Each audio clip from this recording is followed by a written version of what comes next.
Hi சொந்தங்களே, எப்படி இருக்கீங்க? இப்போ அமெரிக்காவில் பரபரப்பாக பேசிகிட்டு இருக்க ஒரு விஷயம் என்ன அப்படின்னு பார்த்தீங்கன்னா, ஃப்ரைடே ரிலீஸ் ஆன ஜாப்ஸ் ரிப்போர்ட். அதில் வந்து ஆகஸ்ட் மந்த்து 22,000 ஜாப்ஸ் தான் ஆட் பண்ணியிருக்கோம் அப்படிங்கிற மாதிரி ரிப்போர்ட் வந்துச்சு. அது கூட பரவாயில்ல, அவங்க ஜூன் மாதம் வந்து ஒரு ரிப்போர்ட் வந்திருக்கும் இல்லையா, அந்த ரிப்போர்ட்டை வந்து ரிவைஸ் பண்ணி அவங்க வந்து -13,000 ஜாப்ஸ் அப்படிங்கிற மாதிரி சொல்லியிருக்காங்க. விச் மீன்ஸ் ஜூன் மாதம் வந்து நிறைய ஜாப்ஸ் வந்து ஆட் பண்ணதை விட கம்மியாயிருக்கு அப்படிங்கிறது தான் அதோட அர்த்தம். ஸோ இந்த நேரத்தில் வேலை நீங்கள் தேடிட்டு இருந்தீங்கன்னா இது உங்களை எப்படிலாம் அஃபெக்ட் பண்ணுறதுக்கு வாய்ப்பு இருக்குது. அண்ட் லிங்க்டின்ல இருக்கிற ஜாப்ஸ் எல்லாமே வந்து எந்த மாதிரியான கேட்டகரிஸில் இருக்கும் அப்படின்னு இந்த வீடியோவில் ஃபுல்லாக பார்க்கலாம் வாங்க. So point number 1, jobs report. ஆக்சுவலாக ஜாப்ஸ் ரிப்போர்ட் என்ன அப்படின்னு சிம்பிளாக சொல்லணும் பார்த்தீங்கன்னா, ஒவ்வொரு மாதம் ஃபஸ்ட்டு ஃப்ரைடே அன்னைக்கு லேபர் ஸ்டாட்டிஸ்டிக்ஸ் டிபார்ட்மெண்ட் இருக்கு இல்லையா, அவங்க வந்து இந்த ஜாப்ஸ் ரிப்போர்ட்டை ரிலீஸ் பண்ணுவாங்க. இந்த ஜாப்ஸ் ரிப்போர்ட்னால ரெண்டு விஷயம் நம்ம வந்து தெரிஞ்சுக்க முடியும். ஒன்று என்ன அப்படின்னு பார்த்தீங்கன்னா, அன்எம்ப்ளாய்மெண்ட் ரேட் வந்து எந்த பர்சன்டேஜில் இருக்குது அப்படின்னு தெரிஞ்சுக்க முடியும். அண்ட் ரெண்டாவது விஷயம், இதை வச்சுக்கிட்டு மார்க்கெட் வந்து எந்த அளவுக்கு வந்து க்ரோ ஆக போகுது அப்படின்றத பற்றியும் இதை வச்சு வந்து கணிக்க முடியும். இந்த ரெண்டு விஷயத்துக்காக ஜாப்ஸ் ரிப்போர்ட் வந்து எப்பயுமே ஹாட் ஸ்டாட்டிஸ்டிக்ஸாக இங்கே வந்து பார்க்கப்படுது. இதை வச்சுக்கிட்டு ஸ்டாக் மார்க்கெட் எந்த அளவுக்கு மூவ் ஆக போகுதும் சரி, இல்லை எக்கனாமியோட ஹெல்த் வந்து எந்த அளவுக்கு இருக்குது அப்படின்னு வந்து கணிக்கிறதுக்கும் இந்த ரிப்போர்ட் வந்து யூஸ் ஆகும். ஸோ அதன்படி பார்த்தீங்கன்னா 2025 ஸ்டார்டிங்லேருந்து ஜாப்ஸ் ரிப்போர்ட் வந்து ஹெல்தியான நம்பரில் தான் இருந்துகிட்டே இருந்துச்சு. ஜூன், ஜூலை இந்த 2 மாதம் பார்த்தீங்கன்னா அந்த ரிப்போர்ட் வந்து கொஞ்சம் கம்மியான ஜாப்ஸ் தான் வந்து ஆட் பண்ணியிருக்கோம் எக்கனாமியில் அப்படிங்கிற மாதிரி ரிப்போர்ட் வர ஆரம்பிச்சது. அதுக்கப்புறம் ஆகஸ்ட் ஃபஸ்ட்டு ஃப்ரைடே இந்த ரிப்போர்ட் வரும்போது வெறும் 22,000 ஜாப்ஸ் தான் வந்து எக்கனாமியில் ஆட் பண்ணியிருக்கு அப்படிங்கிற மாதிரி ரிப்போர்ட் வந்துருச்சு. இதனால் என்ன ஆயிடுச்சுன்னு பார்த்தீங்கன்னா, எல்லாருமே இங்கேருந்து ரொம்ப வந்து பேனிக்காக ஆரம்பிச்சிட்டாங்க.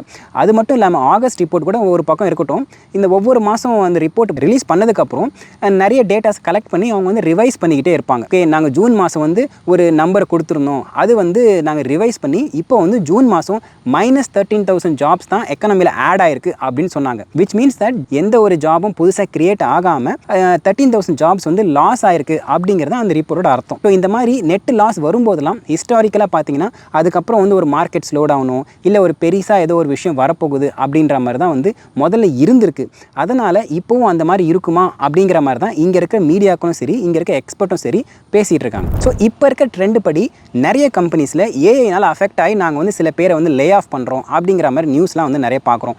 ஆக்சுவலாக உண்மையாகவே வந்து அது ஏஐனால் அவங்க லே ஆஃப் பண்ணுறாங்களா, இல்லை எல்லா கம்பெனி சொல்கிறாங்க அப்படிங்கிறனால ஏஐனால நம்ம கம்பெனி அஃபெக்ட் ஆகுதோ இல்லையோ இதை சாக்கா வச்சுக்கிட்டு நம்ம சில பேர் லே ஆஃப் பண்ணிடலாம் அப்படின்னு பண்ணுறாங்களான்னு தெரியல.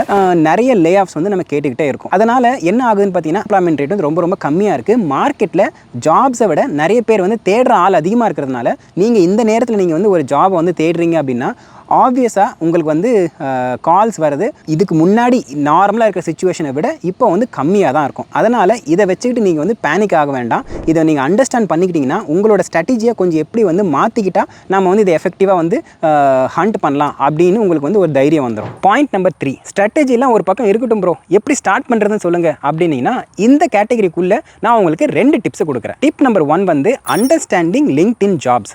லிங்க்டின்ல நீங்கள் வந்து ஒரு ஜாப்ஸ் பார்க்குறீங்களா, ஒரு லிஸ்ட் ஆஃப் ஜாப்ஸ் இல்லை நீங்கள் எந்த கேட்டகரியில் சர்ச் பண்ணுறீங்களோ அந்த லிஸ்ட் வந்து நிறைய ஜாப்ஸ் வந்து கோஸ்ட் ஜாப் தான் இருக்கும். சரி, கோஸ்ட் ஜாப்னா என்ன சொல்ல வரீங்கன்னு பார்த்தீங்கன்னா, ஆக்சுவலாக ஒரு சில கம்பெனிஸ் வந்து இங்கே வந்து உங்களுக்கு க்ரீன் கார்டு அப்ளை பண்ணுறாங்கன்னு வச்சுக்கோங்களேன். அந்த க்ரீன் கார்டு அப்ளை பண்ணுற ப்ராசஸில் ஒரு ப்ராசஸ் வந்து என்ன அப்படின்னு பார்த்தீங்கன்னா, லெஜிட்டிமேட்டாக அந்த கம்பெனி வந்து இங்கே இருக்கிற ஏதோ ஒரு அமெரிக்கன்ஸை வந்து அவங்க ஹையர் பண்ண ட்ரை பண்ணணும். அந்த ட்ரை பண்ணதுக்கு அப்புறமா இங்கே வந்து யாருமே கிடைக்கல அப்படின்னதுக்கப்புறம் அவங்க என்ன பண்ணணும்னா, இல்லை எனக்கு இந்த பொசிஷனுக்கு ஆளே கிடைக்கல, நான் அதனால் இன்னாரை வந்து நான் க்ரீன் கார்டு அப்ளை பண்ணி நான் வந்து என் கம்பெனியில் எடுத்துக்க போகிறேன் அப்படிங்கிற மாதிரி அவங்க வந்து யூஎஸ் கவர்மெண்ட்டுக்கு வந்து ஒரு ரிப்போர்ட் கொடுக்கணும். அதனால் அந்த ப்ராசஸ் படி அவங்க என்ன பண்ணுவாங்க பார்த்தீங்கன்னா, எத்தனை பேருக்குலாம் அந்த கம்பெனியில் க்ரீன் கார்டு அப்ளை பண்ணணும் அப்படின்னு இருக்கோ அத்தனை ஜாப்ஸை வந்து அவங்க அந்த லிங்க்டின் போர்ட்டலில் வந்து போஸ்ட் பண்ணிடுவாங்க. இது வந்து ஒரு கம்பெனி. இந்த மாதிரி நிறைய கம்பெனிஸ் இருக்கும் இல்லையா, அவங்க என்ன பண்ணுவாங்கன்னா, அவங்க எத்தனை பேருக்கு வந்து அவங்க கம்பெனியில் க்ரீன் கார்டு அப்ளை பண்ணணும் அப்படின்னு இருக்கோ அத்தனை போஸ்டிங் வந்து அவங்க லிங்க்டின் வெப்சைட்டில் வந்து ஃப்ளட் பண்ணிடுவாங்க. இதனால் என்ன ஆகும்னு பார்த்தீங்கன்னா, நீங்கள் அந்த பொசிஷனுக்கு அப்ளை பண்ணிங்கன்னா கூட அவங்களோட ரியல் இன்டென்ஷன் வந்து உங்களை ஹையர் பண்ணுறதுக்காக இருக்காது. அதை வந்து போஸ்ட் பண்ணி அதுக்கப்புறம் வந்து என்ன பண்ணுவாங்கன்னா, நாங்கள் ட்ரை பண்ணோம், இந்த கேண்டிடேட் நாங்கள் ஹையர் பண்ண ட்ரை பண்ணோம், ஆனால் அவங்க இந்த விஷயங்கள்லாம் வந்து எங்களோட ரெக்குவயர்மெண்ட் அவங்க மேட்ச் ஆகலை அப்படிங்கிற மாதிரியோ, இல்லை ஒரு படி மேலே போயிட்டு ஒரு சில கம்பெனிஸ் என்ன பண்ணணும்னு பார்த்தீங்கன்னா, இன்டர்வியூ கூட வைப்பாங்க. வச்சுட்டு அவங்க வந்து கேள்வி மேலே கேள்வி கேட்பாங்க, அதெல்லாம் பண்ணுவாங்க. அதுக்கப்புறம் கடைசியில் வந்து சாரி நாங்கள் வேற ஒரு ஆளை செலக்ட் பண்ணிட்டோம் அப்படின்னு சொல்லுவாங்க. ஸோ இதெல்லாம் வந்து கோஸ்ட் ஜாப்ஸ்னு சொல்லுவாங்க. அதனால் இந்த மாதிரி கோஸ்ட் ஜாப்ஸ் நீங்கள் அப்ளை பண்ணீங்க அப்படின்னா உங்களுக்கு வந்து ஃபர்ஸ்ட் ஆஃப் ஆல் கால்ஸ் வரதே கம்மியாக இருக்கும். ரெண்டாவது விஷயம், கால்ஸ் வந்துச்சுன்னா கூட நீங்கள் எவ்வளோ தான் நல்லா பண்ணீங்கனாலும் அவங்களோட இன்டென்ஷன் வந்து உங்களை ஹையர் பண்ணுறது இல்லை அப்படிங்கிறதுனால அதுக்கு வந்து செலக்ட் ஆக மாட்டீங்க. இதனால் என்ன ஆகிறதுக்கு வாய்ப்பு இருக்குன்னு பார்த்தீங்கன்னா, நான் இவ்வளோ ஜாப்ஸ் அப்ளை பண்ணியும் எனக்கு வந்து ஒரு கால்ஸுமே வரலையே அப்படின்னு நிறைய பேர் வந்து ஃப்ரஸ்ட்ரேட் ஆக ஆரம்பிச்சிருவாங்க. இல்லை ஒரு சில பேர் இன்டர்வியூ அட்டன் பண்ணதுக்கப்புறம் அங்கே இருக்கிற ரெக்ரூட்டர் வந்து வேணுன்ட்டே வந்து ஏதாவது வந்து குளறுபடி பண்ணி இல்லை அப்படின்ற மாதிரி நம்ம கான்ஃபிடன்ஸை வந்து ரொம்ப குறைச்சி வந்து அனுப்ப ஆரம்பிச்சிருவாங்க. இதனால் வந்து நம்ம வந்து ஜாப் மார்க்கெட் இப்போ மேலே வந்து ஒரு தேடுறதே வந்து ஒரு மாதிரி கஷ்டமாகவும் இல்லை ரொம்ப வந்து டிப்ரெஷனில் சில பேர் போயிடுவாங்க. அதனால் இதை வந்து ப்ராப்பராக அண்டர்ஸ்டாண்ட் பண்ணிக்கிறது ஃபஸ்ட்டு பார்ட். ஏன்னா நீங்கள் வந்து இந்த விஷயம் உங்களுக்கு தெரியல அப்படின்னா உங்களுக்கு எப்படி இருக்குன்னா, எல்லாமே லெஜிட்டிமேட்டான ஜாப் நான் வந்து அப்ளை பண்ணுறேன் ஆனால் எனக்கு கிடைக்க மாட்டேங்குது, விச் மீன்ஸ் சார் நான் வந்து அந்த ரேஞ்சுக்கு இல்லை போல இருக்குது, நான் என்னை வந்து இம்ப்ரூவ் பண்ணிக்கணும் அப்படின்னு சில பேருக்கு வந்து தோண ஆரம்பிச்சிருச்சுன்னா அவங்களுக்கு வந்து ரொம்பவே வந்து கஷ்டமாயிடும். அதனால் ஃபர்ஸ்ட் ஆஃப் ஆல் கோஸ்ட் ஜாப்ஸ்னால் என்ன அப்படின்னு தெரிஞ்சுக்கோங்க.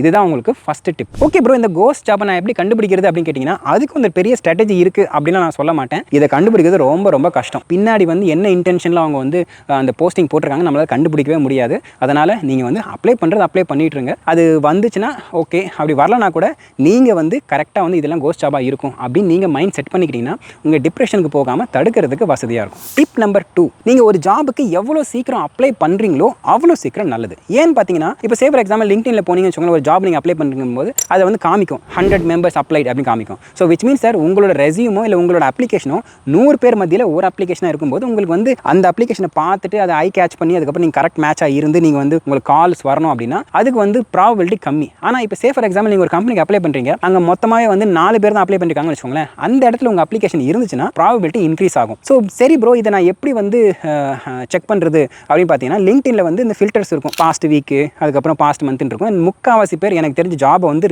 ரொம்ப வந்து ரிலீஜியஸாக சர்ச் பண்ணுறவங்க இந்த பாஸ்ட் 24 ஹவர்ஸ் அப்படின்னு ஒரு ஃபில்டர் இருக்கும். அந்த ஃபில்டர் வச்சு தான் சர்ச் பண்ணுவாங்க. நான் சொல்கிற இந்த ட்ரிக்கை நீங்கள் அப்ளை பண்ணிங்கன்னா நீங்கள் பாஸ்ட் 1 ஹவர்க்குள்ளே இருக்க ஜாபை நீங்கள் வந்து ஈஸியாக கண்டுபிடிக்க முடியும். இது வந்து அந்த அளவுக்கு மக்களுக்கு தெரியாது. ஒருவேளை வந்து ரொம்ப வைடாக தெரிய ஆரம்பிச்சதுன்னா லிங்க்டின்கார அதை மாற்றுறது கூட வாய்ப்பு இருக்குது. ஆனால் நீங்கள் சின்னதாக ஒரு ட்ரிக் பண்ணுறதுனால நீங்கள் வந்து பாஸ்ட் 1 ஹவரில் போஸ்ட் பண்ணுற ஜாப்ஸை வந்து உங்களால் வந்து ஆக்சஸ் பண்ண முடியும். அந்த ஜாப்ஸை நீங்கள் அப்ளை பண்ணிங்கன்னா உங்களோட ப்ராபபிலிட்டி இன்க்ரீஸ் ஆகிறதுக்கு கிரேட்லி சான்ஸ் இருக்குது. அது எப்படின்னு நான் சொல்கிறேன். அந்த லிங்க்டின் வெப்சைட்லேயே வந்து ஃபில்டரில் பார்த்தீங்கன்னா 24 ஹவர்ஸ் அப்படின்ற ஃபில்டர் மட்டும்தான் இருக்குது. அது கீழே வந்து 12 ஹவர்ஸோ இல்லை வந்து 1 ஹவர் ஃபில்டரோ இல்லையே அப்படின்னு கேட்டிங்கன்னா, ஆக்சுவலாக அந்த URL இருக்குது பார்த்தீங்களா, அந்த URL நீங்கள் கிளிக் பண்ணிங்கன்னா ஒரு பெருசாக எல்லா கேரக்டர்ஸும் இருக்கும். அதில் ஒரு பர்டிகுலர் இடத்துல வந்து 86,400 அப்படின்னு இருக்கும். இந்த 86,400னா என்ன அப்படின்னு பார்த்தீங்கன்னா, இது வந்து 24 ஹவர்ஸ் இருக்கு இல்லையா, அதை வந்து நீங்கள் செகண்ட்ஸாக மாற்றினீங்கன்னா 86,400 அதை தான் அங்கே வந்து டிஸ்பிளே ஆயிருக்கும். நீங்கள் அந்த லிங்க்டின்ல 24 ஹவர்ஸ் செலக்ட் பண்ணீங்க அப்படின்னா டிஃபால்ட்டாக அந்த URL வந்து 86,400 சொல்லிட்டு ஒரு இடத்துல இருக்கும். நீங்கள் என்ன பண்ணலான்னு பார்த்தீங்கன்னா, அந்த இடத்த கிளிக் பண்ணி